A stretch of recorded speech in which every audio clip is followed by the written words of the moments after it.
5 कहानियां जो आपको अपने लक्ष्य तक ले जाने को मजबूर कर देगी। 1. सफलता का रहस्य। सुकरात। एक बार एक व्यक्ति ने महान फिलोसोफर सुकरात से पूछा कि सफलता का रहस्य क्या है? What is the secret of success? सुकरात ने उस इंसान को कहा कि वह कल सुबह नदी के पास मिले, वहीं पर उसे अपने प्रश्न का जवाब मिलेगा। जब दूसरे दिन सुबह वह व्यक्ति नदी के पास मिला तो सुकरात ने उसको नदी में उतरकर नदी गहराई की गहराई मापने के लिए कहा। वह व्यक्ति नदी में उतरकर आगे की तरफ जाने लगा। जैसे ही पानी उस व्यक्ति के नाक तक पहुंचा, पीछे से सुकरात ने आकर अचानक से उसका मुंह पानी में डुबो दिया। वह व्यक्ति बाहर निकलने के लिए झटपटाने लगा, कोशिश करने लगा, लेकिन सुकरात थोड़े ज्यादा स्ट्रांग थे। सुकरात ने उसे काफी देर तक पानी में डुबोए रखा। कुछ समय बाद सुकरात ने उसे छोड़ दिया और उस व्यक्ति ने जल्दी से अपना मुंह पानी से बाहर निकालकर जल्दी जल्दी सांस ली। सुकरात ने उस व्यक्ति से पूछा, जब तुम पानी में थे तो तुम क्या चाहते थे? व्यक्ति ने कहा, जल्दी से बाहर निकलकर सांस लेना चाहता था। सुकरात ने कहा, यही तुम्हारे प्रश्न का उत्तर है।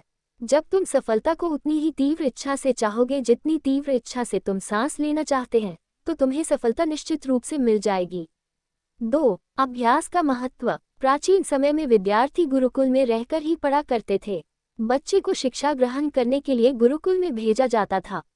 बच्चे गुरुकुल में गुरु के सानिध्य में आश्रम की देखभाल किया करते थे और अध्ययन भी किया करते थे। वरदराज को भी सभी की तरह गुरुकुल भेज दिया गया। वहां आश्रम में अपने साथियों के साथ घुलने मिलने लगा, लेकिन वह पढ़ने में बहुत ही कमजोर था। गुरुजी की कोई भी बात उसके बहुत कम समझ में आती थी। इस कारण सभी के बीच वह उपहास का कारण बनता है। उसके सारे साथी अगली कक्षा में चले गए, लेकिन वो आगे नहीं बढ़ पाया। गुरुजी जी ने भी आखिर हार मानकर उसे बोला, बेटा वरदराज, मैंने सारे प्रयास करके देख लिए हैं। अब यही उचित होगा कि तुम यहाँ अपना समय बर्बाद मत करो।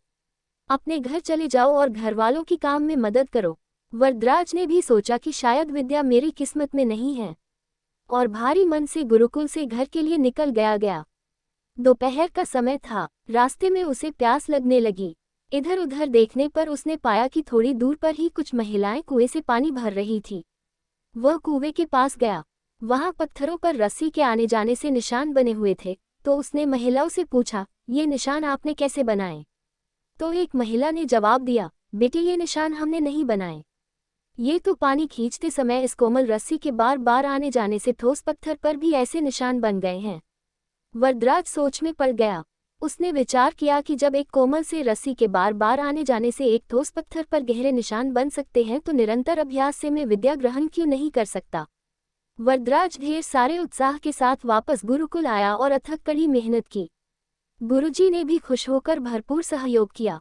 कुछ ही सालों बाद यही मंदबुद्धि बालक वरदराज आगे चलकर संस्कृत व्याकरण का महान विद्वान बना, जिसने लघु सिद्धांत कौमुदी, मध्य सिद्धांत कौमुदी, सार सिद्धांत कौमुदी, गीर्वाण पद्मंजरी की रचना की।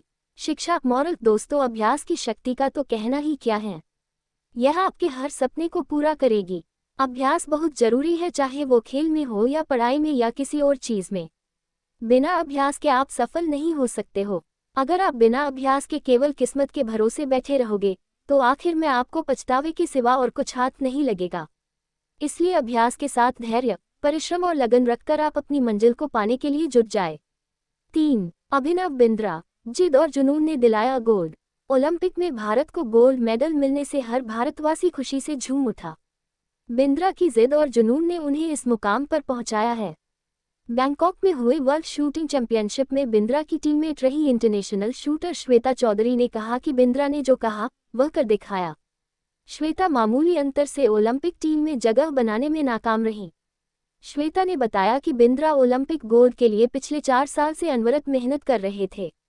बिंद्रा ने जो कहा वो कर दिखाया। ऐसे बदली दुनिया। श्वेता बताती है कि एथेंस ओलंपिक के बाद अभिनव के व्यवहार में चेंज आया। एथेंस ओलंपिक में पदक हासिल न करने के बाद ही उन्होंने निश्चय कर लिया था कि वह अगला मौका बीजिंग ओलंपिक नहीं गंवाएंगे।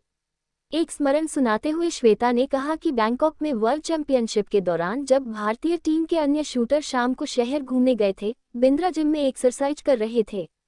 शायद अभिनव को एथेंस ओलंपिक में पदक नहीं जीतने का सदमा ऐसा लगा कि उनके व्यवहार में काफी परिवर्तन आ गया। उसके बाद से वह रिजर्व रहने लगे।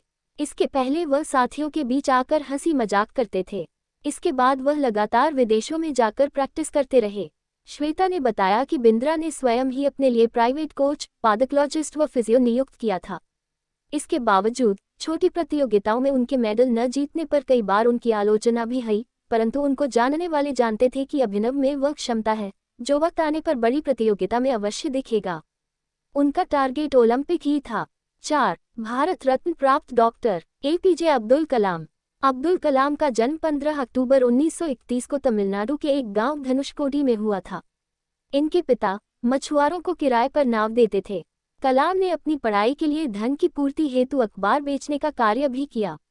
डॉक्टर कलाम ने जीवन में अनेक चुनौतियों का सामना किया। उनका जीवन सदा संघर्षशील रहने वाले एक ऐसे व्यक्ति की कहानी है जिसने कभी हार नहीं मानी तथा देशहित में अपना सर्वस्व न्यौछावर करते हुए सदा उत्कृष्टता के पथ पर चलते रहे। 71 वर्ष की आयु में भी वे अथक परिश्रम करते हुए भारत को सुपर पावर बनाने की ओर प्रयासरत थे। भारत रत्न डॉक्टर अब्दुल कलाम भारत के 11वें राष्ट्रपति बने। वे भारत रत्न से सम्मानित होने वाले तीसरे राष्ट्रपति हैं। भारत के मिसाइल कार्यक्रम के जनक डॉक्टर कलाम ने देश को अग्नि एवं पृथ्वी जैसी मिसाइलें देकर चीन एवं पाकिस्तान को इनकी रेंज में लाकर दुनिया को चौंका दिया। एक बार एयरफोर्स के पायलट के साक्षात्कार में 9वें नंबर पर आने के कारण कुल 8 प्रत्याशियों का चयन करना था, उन्हें निराश होना पड़ा था। वे ऋषिकेश बाबा शिवानंद के पास चले गए एवं अपनी व्यथा उन्हें सुनाई।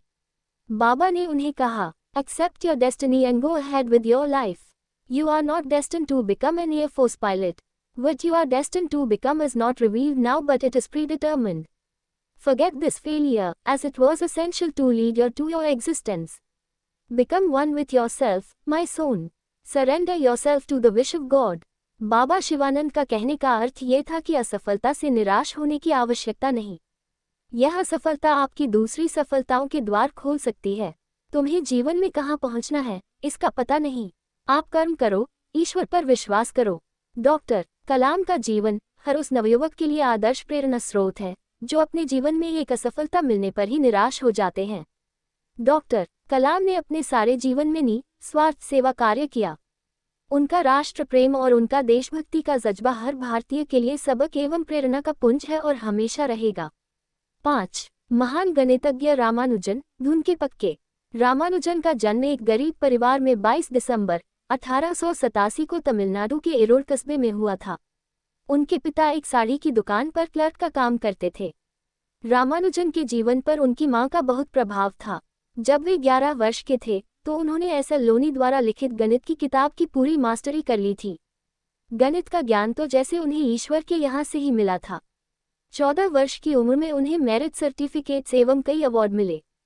वर्ष 1904 में जब उन्होंने टाउन हाई स्कूल से स्नातक पास की तो उन्हें के रंगनाथा राव पुरस्कार प्रधानाध्यापक कृष्ण स्वामी अय्यर द्वारा प्रदान किया गया। वर्ष 1909 में उनकी शादी हुई। उसके बाद वर्ष 1910 में उनका एक ऑपरेशन हुआ। घरवालों के पास उनके ऑपरेशन हेतु पर्याप्त राशि नहीं थी। एक डॉक्टर ने उनका मुफ्त में ये ऑपरेशन किया था।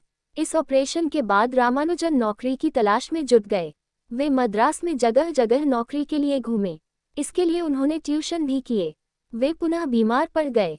इसी बीच वे गणित में अपना कार्य करते रहे। ठीक होने के बाद उनका संपर्क नेल्लौर के जिला कलेक्टर रामचंद्र राव से हुआ। वह रामानुजन के गणित में कार्य से बेहद प्रभावित हुए। उन्होंने रामानुजन की आर्थिक मदद भी की। वर्ष 1912 में उन्हें मद्रास में चीफ अकाउंटेंट के ऑफिस में क्लर्क की नौकरी भी मिल गई। वे ऑफिस का कार्य जल्दी पूरा करने के बाद गणित का रिसर्च करते रहते। इसके बाद वे इंग्लैंड चले गए। वहां उनके कार्य को खूब प्रशंसा मिली। उनके गणित के अनूठे ज्ञान को खूब सराहना मिली। वर्ष 1918 में उन्हें ट्रिनिटी कॉलेज कैम्ब्रिज का fellow of Trinity college Cambridge चुना गया। वह पहले भारतीय थे जिन्हें इस सम्मान पोजीशन के लिए चुना गया। बहुत मेहनती एवं धुन के पक्के थे। कोई भी विषम परिस्थिति, आर्थिक कठिनाइयां, बीमारी एवं अन्य परेशानियां उन्हें अपनी धुन से नहीं डिगा सकी। वे अंततः सफल हुए। आज उन्हें विश्व के महान गणितज्ञों में शुमार किया जाता है।